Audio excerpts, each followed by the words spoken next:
I want you to start off today by doing a little mental exercise with me. Wherever you are right now, like if you're commuting to the office, making your morning coffee, maybe just walking the dog, I want you to picture the ultimate absolute image of human success. Oh, that's a really interesting prompt. What's the first thing that usually pops into people's heads? Well, for a lot of people, if we look back through history, it might be the image of an ancient Roman emperor. Just picture it. You have conquered the entire known world. Right, the absolute P to the mountain. Exactly. You command massive legions. Your face is, I mean, it's literally stamped on the currency in the pockets of millions of people. You wear the purple robes, and crowds just roar your name when you step out onto a balcony. Yeah, that is the absolute zenith of power, right? Yeah. Accomplishment, status, it's the classic archetype. It really is. Or, well, let's modernize it a bit.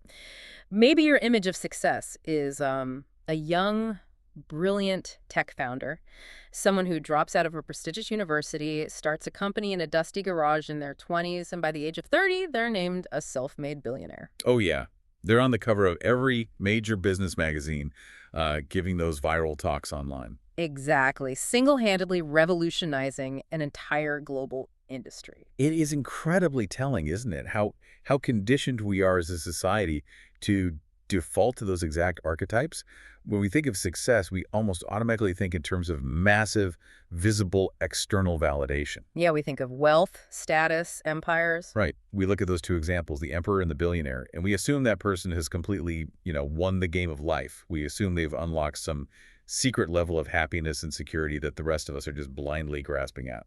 I mean, that is the ultimate victory in our cultural imagination, isn't it? But here is where we need to introduce a massive, sobering dose of reality. Let's actually look at the historical outcomes of those two specific examples we just conjured up. This is the part that always shocks people. It's wild. That ancient Roman emperor, he was betrayed, cornered in a government building, and brutally stabbed to death by his closest allies and friends. The very people he thought were his absolute inner circle. Exactly. And that young, brilliant tech founder, she was investigated, exposed for perpetrating a massive systemic fraud, stripped of her entire fortune, and sent to a federal prison for over a decade. Completely separated from her family and her freedom. Yeah, that reality completely shatters the illusion, doesn't it? It really does. When you look beneath that glossy, carefully curated surface of those historical and modern titans, the narrative of external success completely falls apart. Yeah. Which brings us to the core problem we're unpacking today. True success and true emotional stability, they just cannot be measured by comparing yourself to external, superficial achievements. No, not at all. If you try to define your success by looking at the magazine covers, the rich lists, or the history books, you're adopting a deeply flawed, highly commercialized blueprint. A toxic blueprint. Right? Exactly. It's a blueprint designed to make you constantly feel like you are, well, like you're falling behind. So let's lay out the mission of our exploration today. We have this fascinating stack of notes and materials in front of us, and our goal is to just strip away all of that commercialized external noise. Right. We are getting rid of all of it. We're going to unpack a completely different, internally driven blueprint for success and emotional mastery. We're going to follow a real-world story, a true narrative of someone starting from absolute, undeniable zero. And we're going to use their journey to uncover the biological, the psychological, and neurological tools required to actually unlock human potential. Which is what makes this material so compelling. We aren't just engaging in some philosophical debate about what success means. No, we're looking at the actual biology of achievement. We're going to examine how your brain processes failure on a cellular level, Yeah. how your nervous system handles blatant unfairness. And how you can literally rewire your biological responses to achieve a state of permanent readiness. We're talking about actionable mechanics here. Not just motivational posters or platitudes, real science. But I do have to push back a little bit right out of the gate here. Oh, sure. Go ahead. It is incredibly easy for us to sit here behind these microphones and tell you, the listener, hey, just don't compare yourself to others. Don't worry about status. Yeah, much easier said than done. Right. Because human nature makes us crave status. We are biologically wired to look around the tribe, assess the hierarchy, and see exactly where we rank. We want the shiny things. We want the public recognition. Exactly. It feels almost biologically impossible to just turn that desire off. Well, you're hitting on the exact paradox that our materials highlight today. It is an undeniable biological instinct to seek status. I mean, for our ancient ancestors, having higher status in the tribe meant better access to food, better protection. A higher chance of literally surviving the winter. Exactly. But modern society, corporate marketing, and frankly, incredibly sophisticated social media algorithms, they've weaponized this natural instinct. They really have. They've taken a basic human survival mechanism and manipulated it to sell you a commercialized, impossible version of success. It's like a carrot dangled on a stick that you are never, ever meant to actually reach. Right, because as long as you're chasing it, you're consuming, you're stressing, and you're playing their game. So today, we are taking a scalpel to that entire illusion. We're going to look at the mechanics of what actually works, completely independent of whatever the rest of the world happens to be doing. And to ground this entire conversation, we're going to follow a specific narrative thread provided in our sources. Yeah, it's a highly relatable, incredibly challenging life situation. Our story begins with a young person whose family is forced to flee their home country, a once incredibly prosperous South American nation. Now, just as a quick note for you listening, our material details a severe political and economic collapse in this specific country. Right, and we need to be very clear about how we're approaching this. Exactly. We are talking about terrifying hyperinflation, soaring crime rates, failing infrastructure, and a massive shift in the political regime. We are reporting on this strictly to understand the absolute baseline of stress this individual was under. Yes, absolutely no political endorsements or commentary on how or why that collapse happened. We are keeping things strictly neutral. We're just reporting the facts from the source to show the pressure cooker they were in. Right, and that context is vital purely from a psychological and physiological standpoint. I mean, just imagine the baseline cortisol levels of a family in that situation. It's unimaginable. This family goes from a life of stability, relative prosperity, predictability, to absolute terrifying uncertainty. They join a massive wave of emigration, leaving their entire lives, their assets, their community behind, just to seek safety. And they arrive in a new country and are forced to settle in a very small, isolated rural town. They go from living comfortably to living in a tiny trailer surrounded by woods. The environmental shock alone is enough to break most people's resilience. The culture shock is massive. And it's not just the physical environment. This person barely speaks the language of their new country. Zero professional network to call upon. No financial safety net. They're sending out dozens and dozens of job applications, well over 100, and hearing absolutely nothing back. Just complete silence. Which is soul-crushing.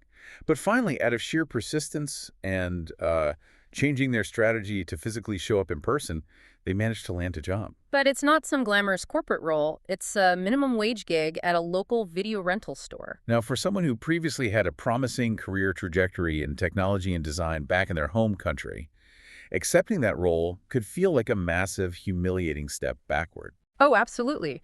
But they take it because the biological imperative is survival. They need to put food on the table. Then they need a forced environment to learn the local language. They swallow their pride, they put on the uniform, and they show up to work among the shelves of VHS tapes and DVDs. And here is where the first major conflict of our story happens. And it's a conflict I think almost everyone listening has experienced in some form. Oh, definitely. Shortly after starting this minimum wage job, our protagonist discovers a deeply frustrating fact.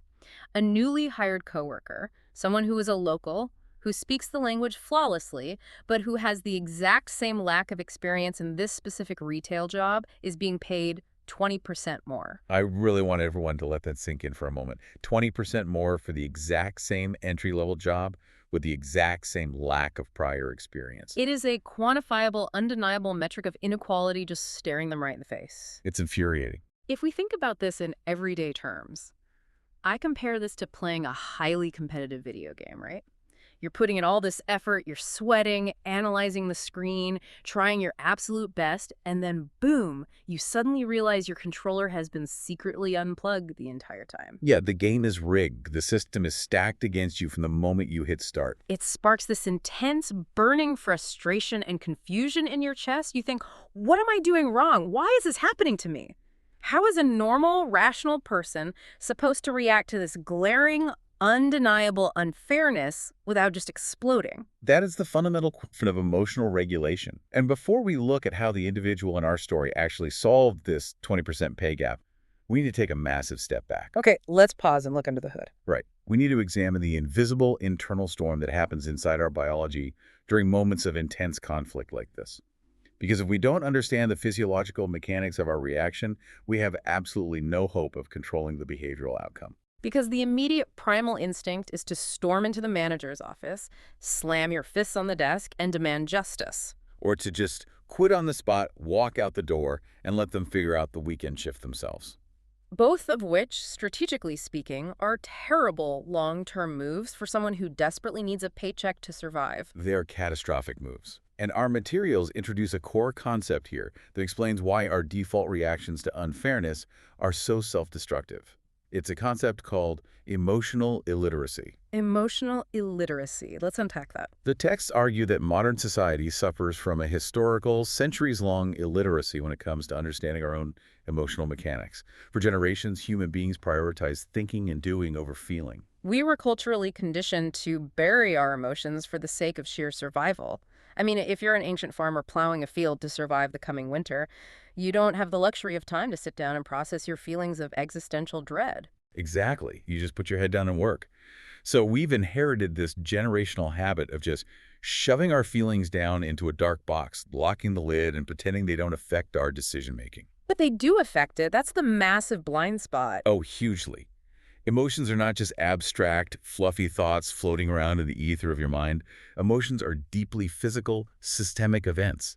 They are physiological occurrences happening in your tissue, your bloodstream, your brain chemistry. So when you feel cheated like, discovering a 20% pay gap, your body reacts violently. It's not a poetic metaphor, it's a measurable biological reality. Yes, let's unpack that biological reality. What is actually happening under the hood, chemically and neurologically, when you look at that paycheck and realize you're being fundamentally undervalued? What's the alarm system? It all begins with a tiny almond-shaped cluster of nuclei deep in the temporal lobe of your brain called the amygdala. The amygdala, our inner threat detector. Exactly. It's an ancient, incredibly fast piece of hardware designed for one purpose, keeping you alive.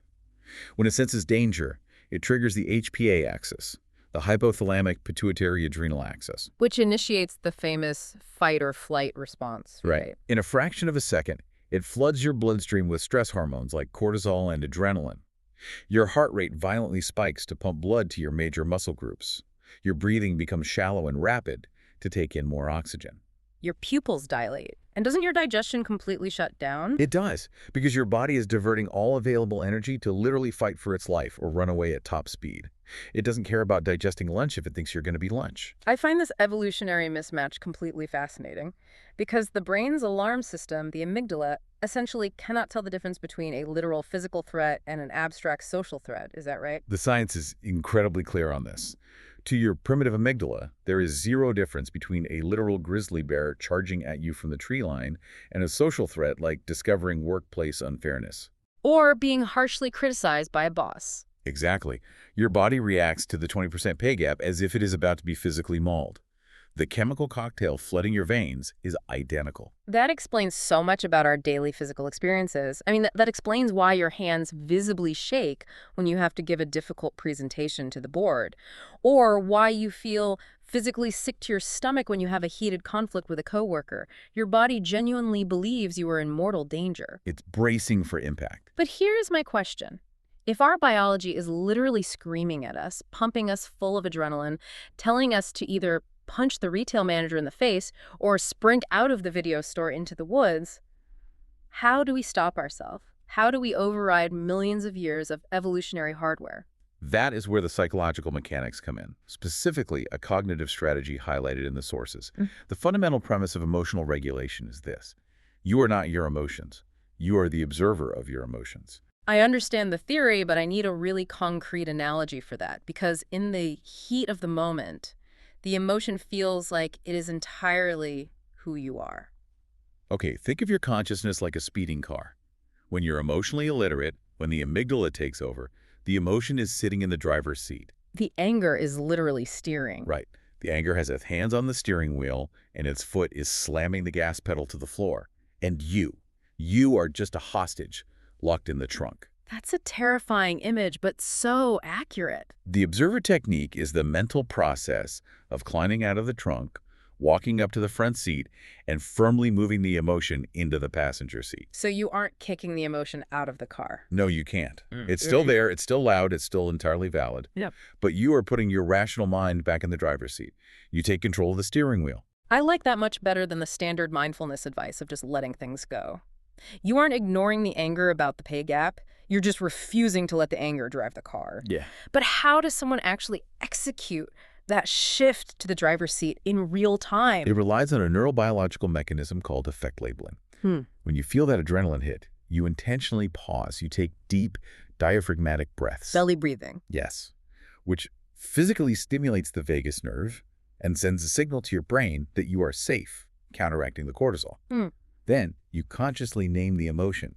You say to yourself, I am experiencing a massive wave of anger right now. My chest is tight.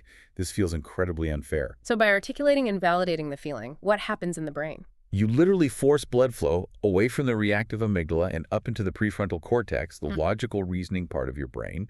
You validate the feeling, which ironically shrinks its physiological power over you. Wow.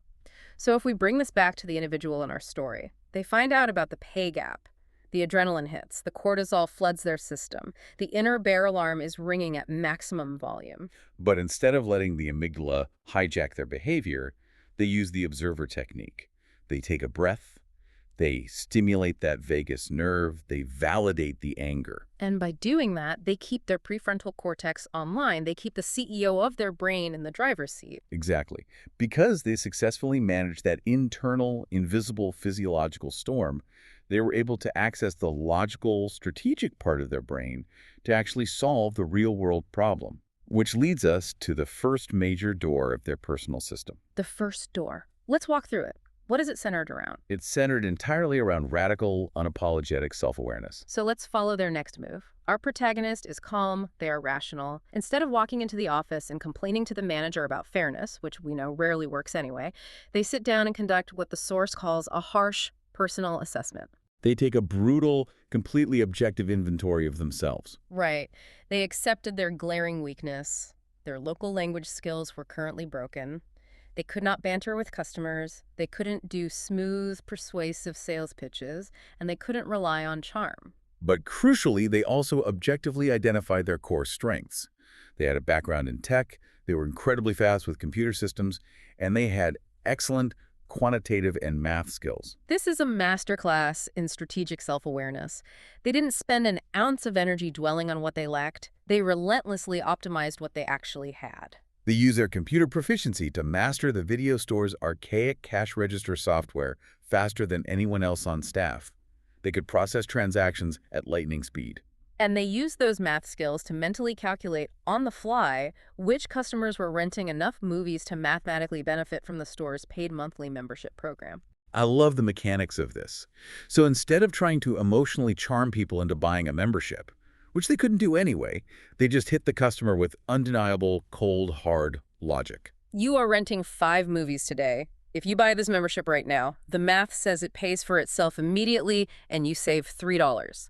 They engineered a highly efficient, short, punchy sales pitch that required minimal vocabulary but delivered maximum logical value to the consumer. As a result, this person, who could barely string a complex sentence together in the local language, became the top membership salesperson, not just in that specific store, but in the entire regional district. And once they had that undeniable data, that concrete mathematical proof of their value to the company's bottom line, they calmly went to the manager.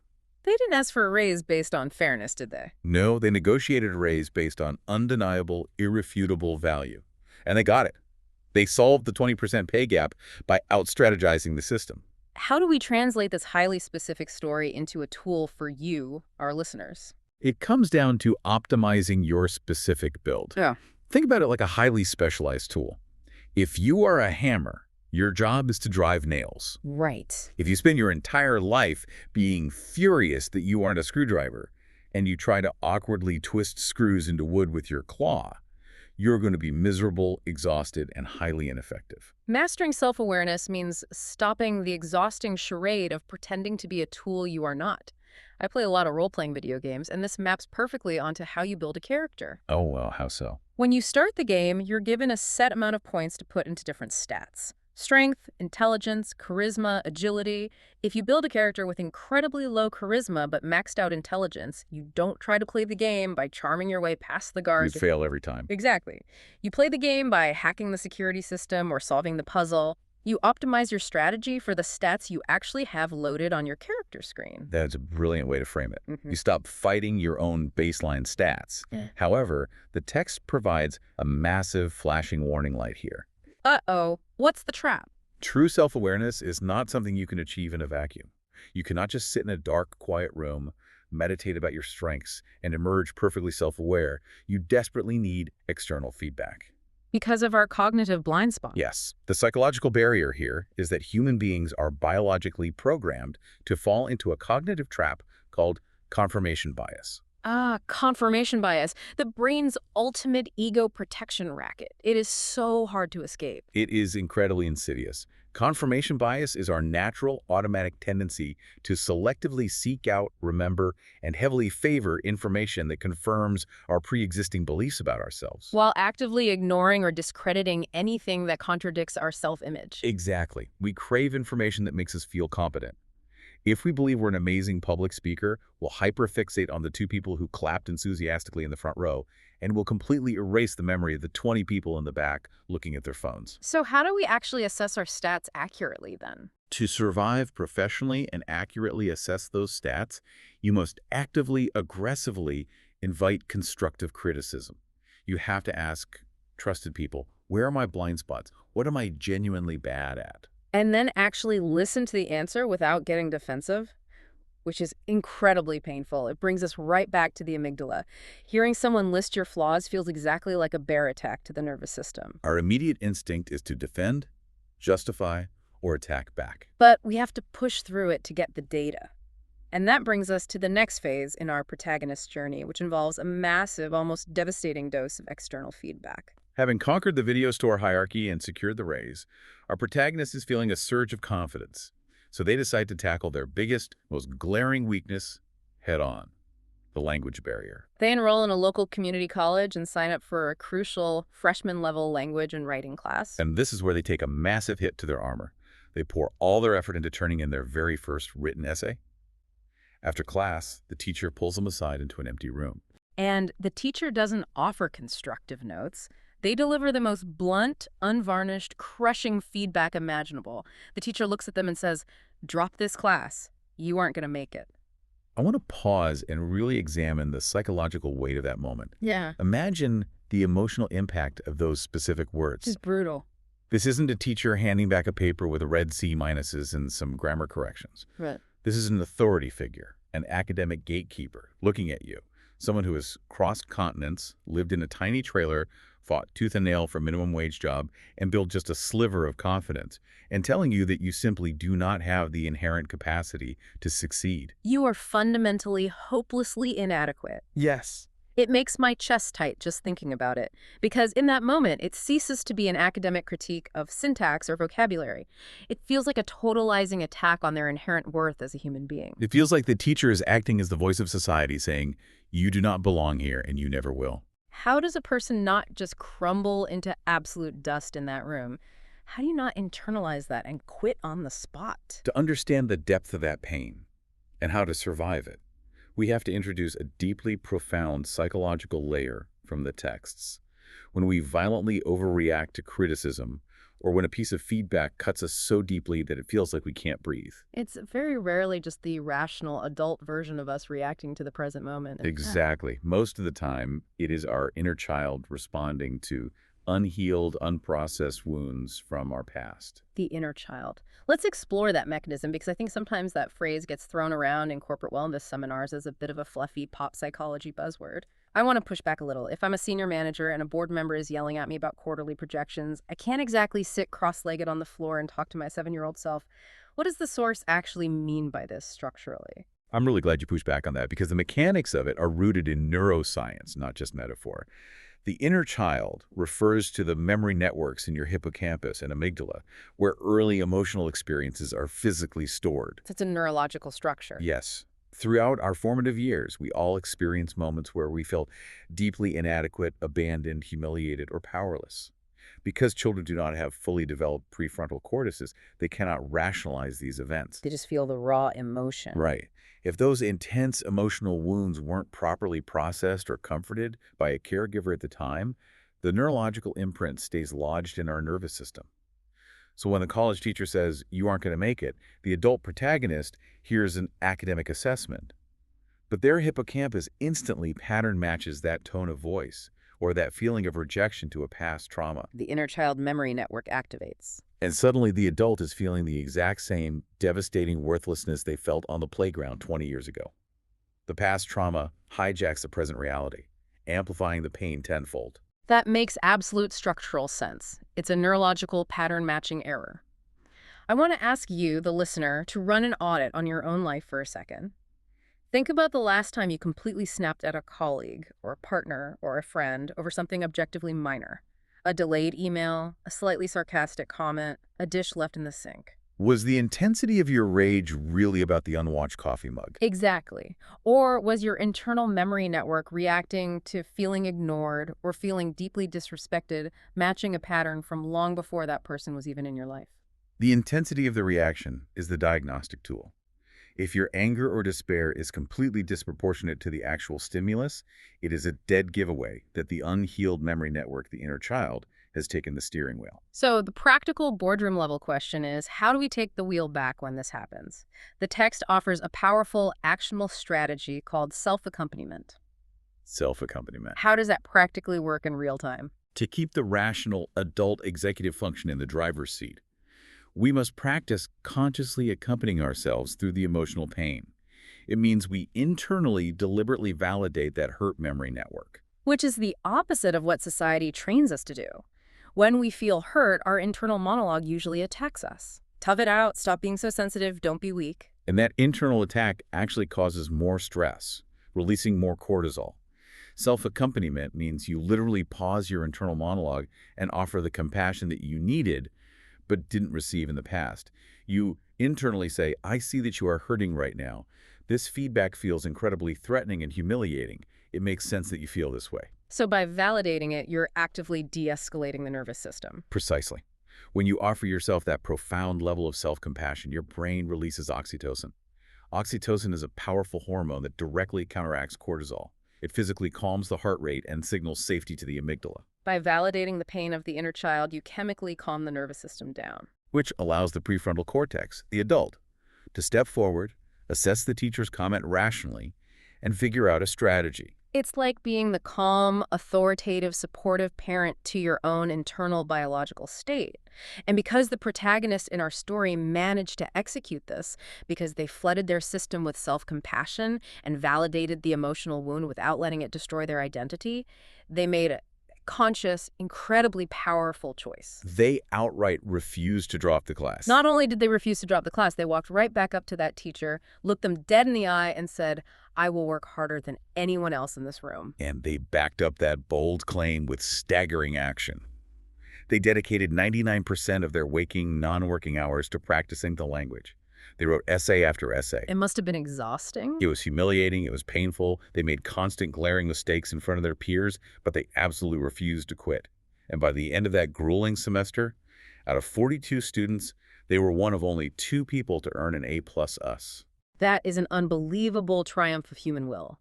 But I want to look at the biology of that triumph, because it leads us into the next phase of the blueprint, the second door.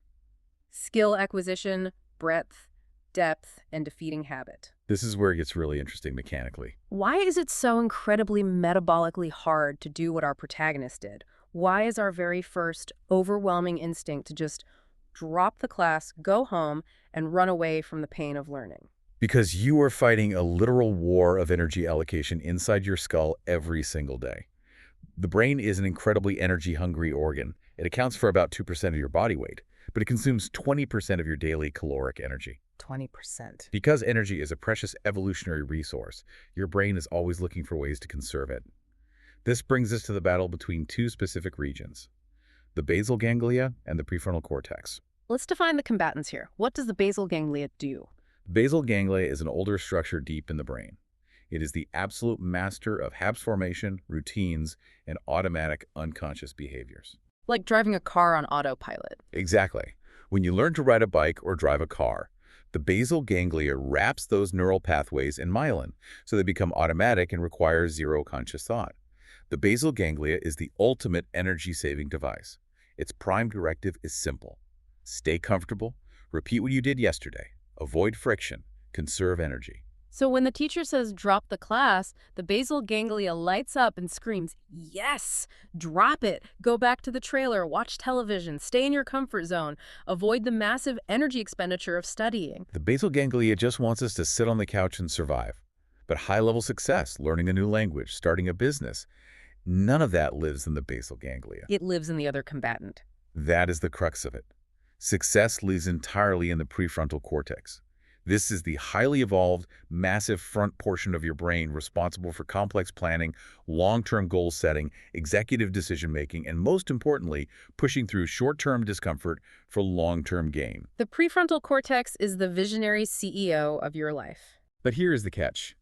Operating the CEO requires a massive, continuous amount of metabolic energy. It burns through glucose rapidly. It is physically exhausting to constantly override your ingrained habits. That's why pushing through the pain of learning a new language or staying up late to study when you want to sleep feels so physically draining. You're fighting decision fatigue. You are literally fighting your brain's biological mandate to power down and save calories. So to achieve anything meaningful, you have to constantly empower the prefrontal cortex to override the basal ganglia. You have to willingly spend the energy. And that brings us to the strategic roadmap our materials lay out for skill building once you've developed that discipline. The source talks about mastering the balance between two phases, breadth and depth. How does this apply to navigating our careers? This is a critical framework for anyone who currently feels lost, stuck, or uncertain about the professional path. The text argues that when you do not know exactly what your ultimate calling is, you must aggressively prioritize breadth. Breadth, meaning trying a lot of things. Yes.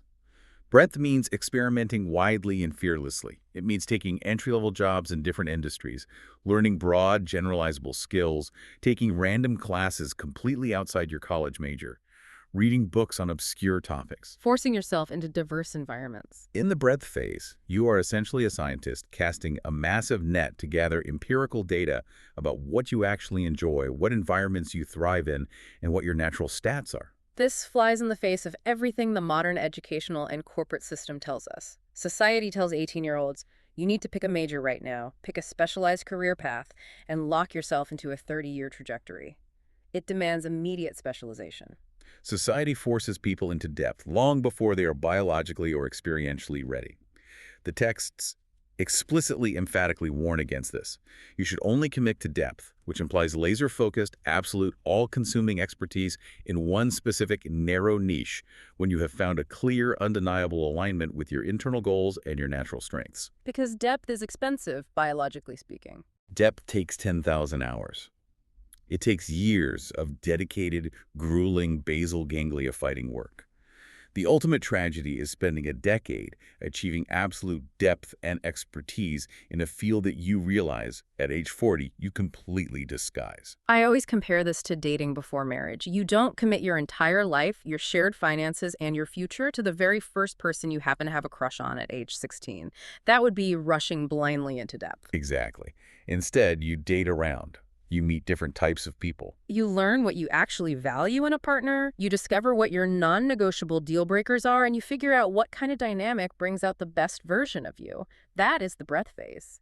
Only when you've gathered enough life data and found true, tested alignment do you put a ring on it and commit to the depth of a lifelong marriage. I love that analogy because it highlights the anxiety of the process. The danger is that people get incredibly anxious during the breadth phase.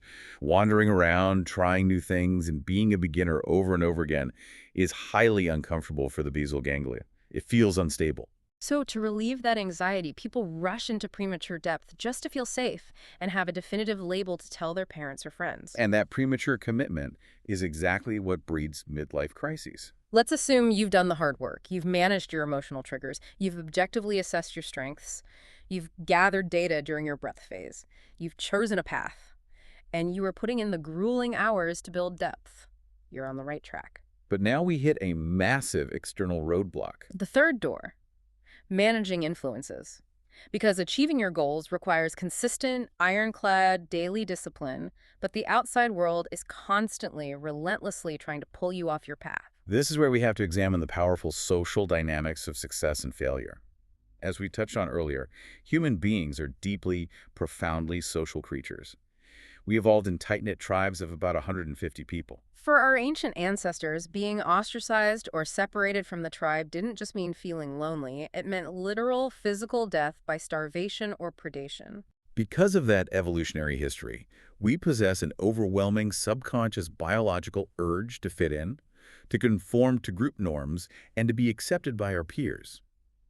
This makes us highly dangerously susceptible to external influences and peer pressure, even as fully grown adults sitting in a corporate office. We all like to tell ourselves that we're rugged individualists, independent thinkers who make our own choices, but the truth is we are massive psychological sponges. If everyone around us in the office is constantly complaining and doing the bare minimum, our baseline drops and we start complaining.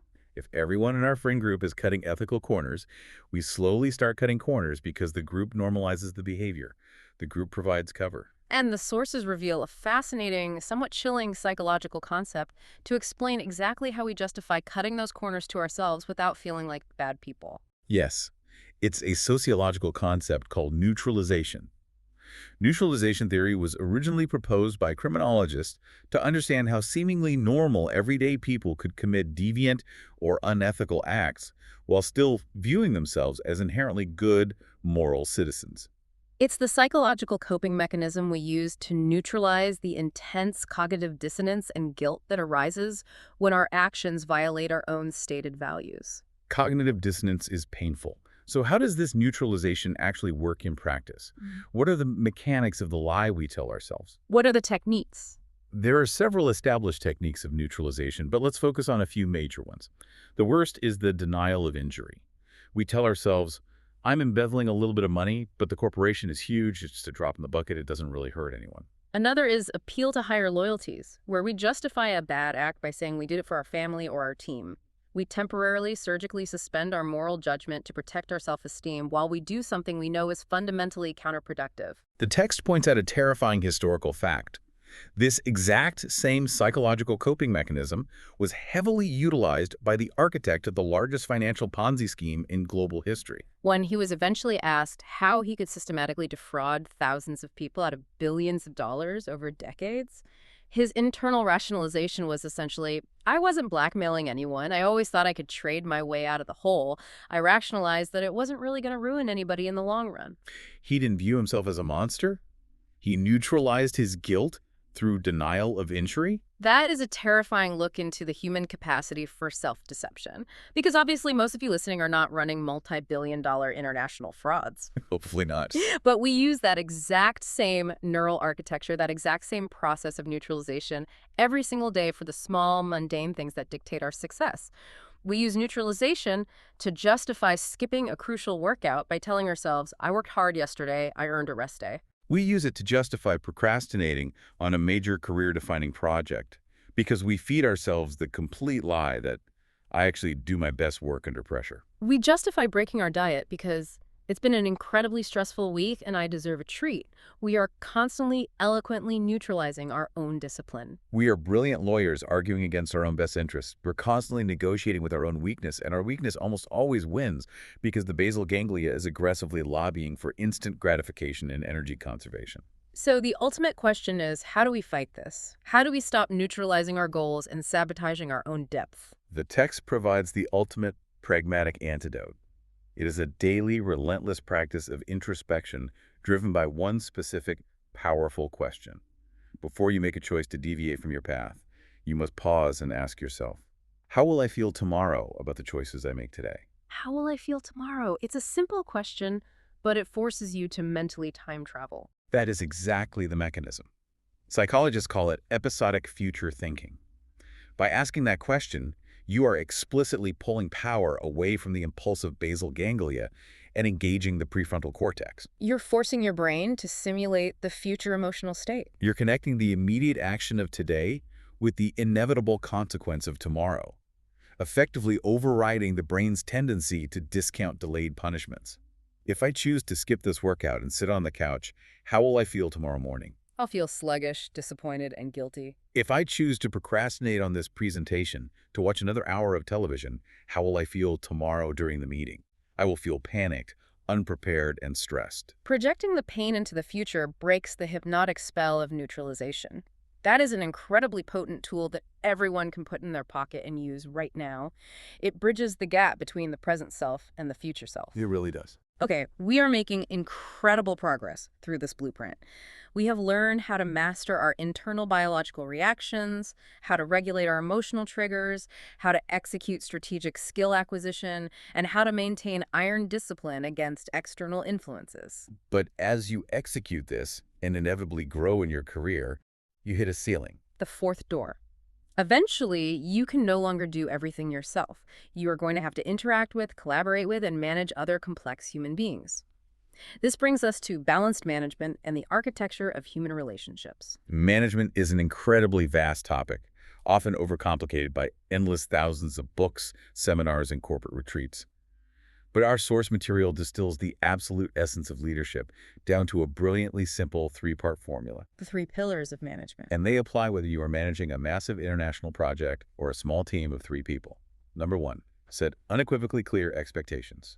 Number 2, coach your people effectively. Number 3, be relentlessly fair. It sounds deceptively simple on paper, but the difficulty lies entirely in the balance, doesn't it? You have to keep all 3 plates spinning simultaneously. Balance is the entire secret. Let's look at what happens when the pillars are unbalanced.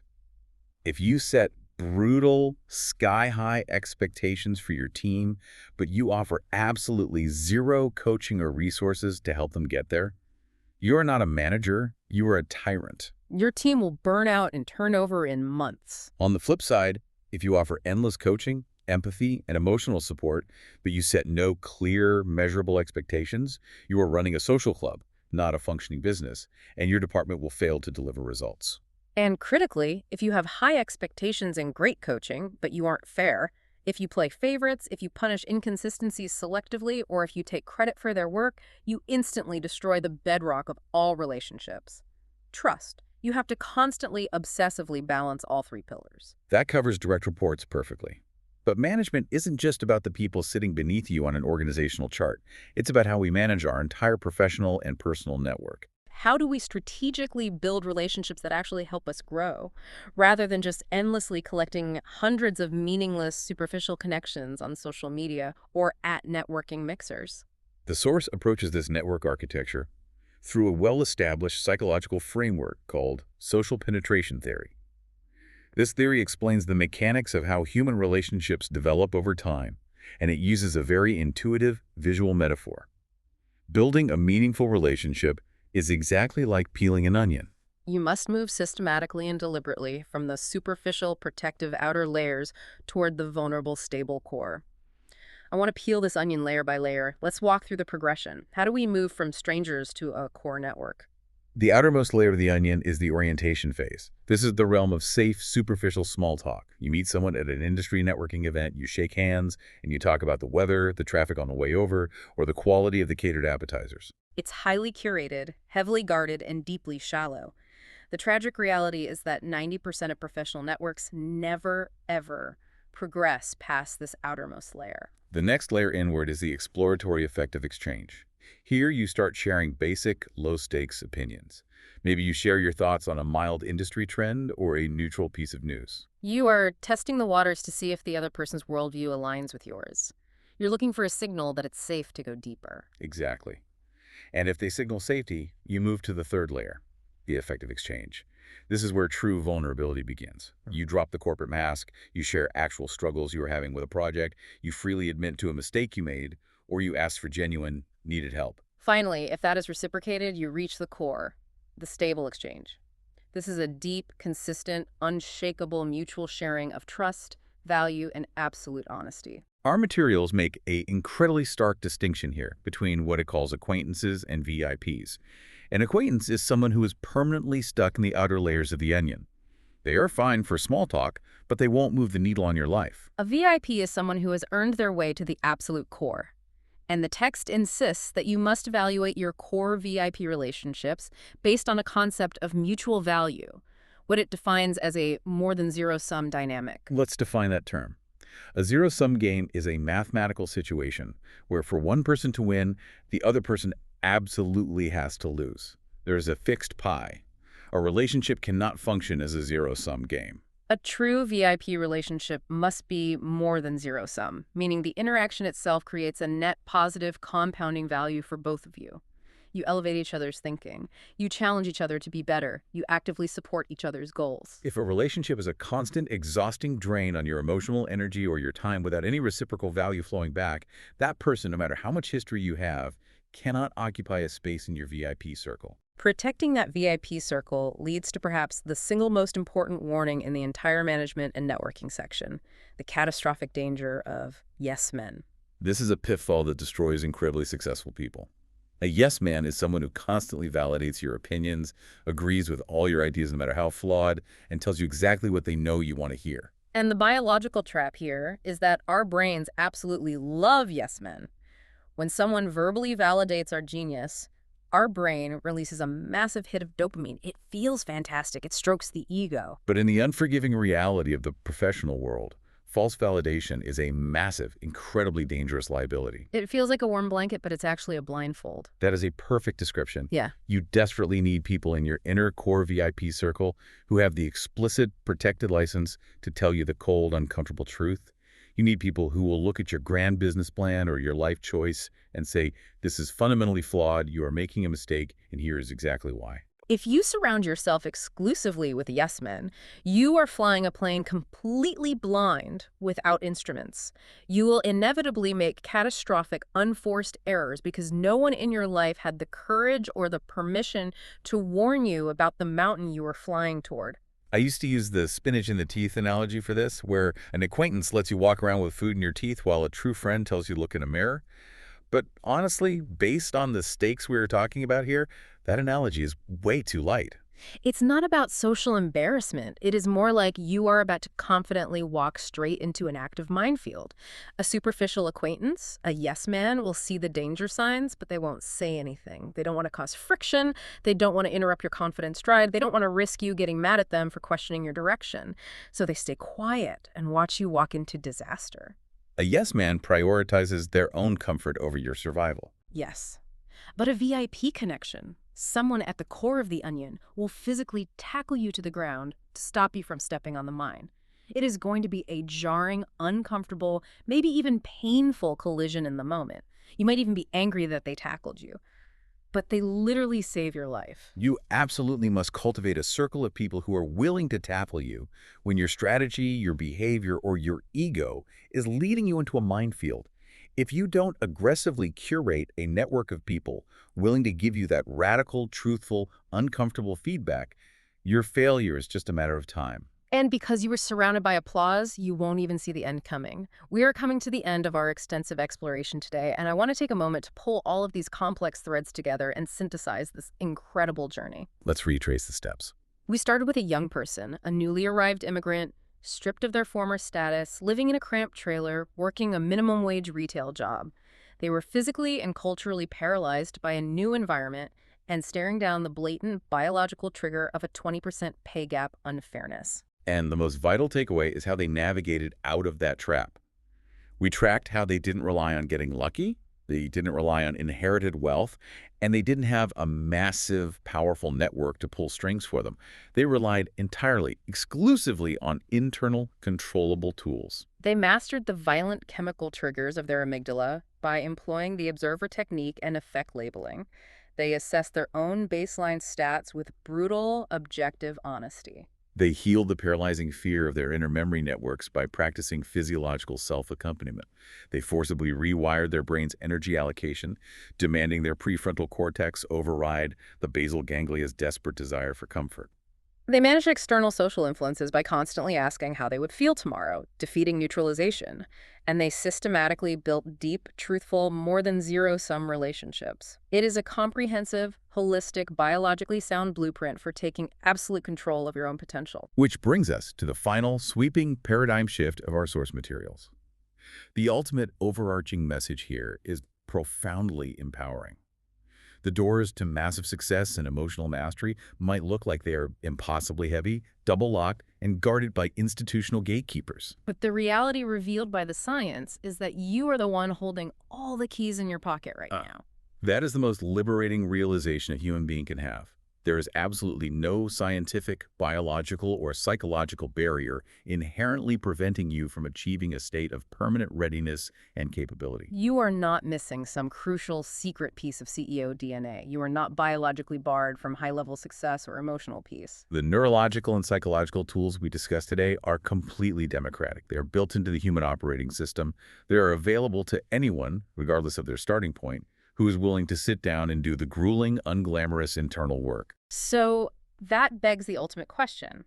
If the neurobiology is fundamentally on our side and the psychological roadmap is clearly laid out in front of us, what are the actual final obstacles left? Why isn't everyone doing this? The materials are incredibly blunt about this final reality check. Once you strip away the systemic excuses, the only true internal things left standing in your way are procrastination and holding on to the past. We have to redefine those terms based on what we've learned today. Procrastination is not a time management problem. It is an emotional regulation problem. It is simply your inability to manage the basal ganglia's discomfort in the present moment. And holding on to the past is simply letting the unhealed memory networks of your inner child dictate the decisions of your adult prefrontal cortex. If you can use the tools to conquer those two internal biological hurdles, the path forward is entirely spectacularly clear. This entire conversation has been absolutely mind-shifting for me, and I want to leave you, the listener, with a final thought to really chew on. Think about it while you finish your commute or as you sit at your desk today. It's the perfect question to ask yourself right now. Think back to where we started the session. We talked about how easy and comforting it is to believe that the system is entirely rigged against you, that the emperor and the billionaire just have something you don't. But if you truly accept the neurobiology and the psychology we discussed today, If you accept that your deep-seated fears, your amygdala's panic attacks, and your basal ganglia's relentless laziness are not permanent character flaws, but simply biological mechanisms. mechanisms that you now know how to consciously observe, manage, and chemically override, what excuse is possibly left? It ruthlessly strips away every single alibi we use to comfort ourselves, doesn't it? It really does. It leaves nowhere to hide. If you are the one holding the keys to your own biological and psychological engine, what excuse is left for not putting the key in the ignition and starting your journey tomorrow morning? Or, better yet, why not today? You don't need to conquer the known world, you don't need a purple robe, and you certainly don't need a billion-dollar valuation to win. You just need to take control of the wheel and unlock the very first door. Until next time, keep examining the world around you, and most importantly, keep examining yourself.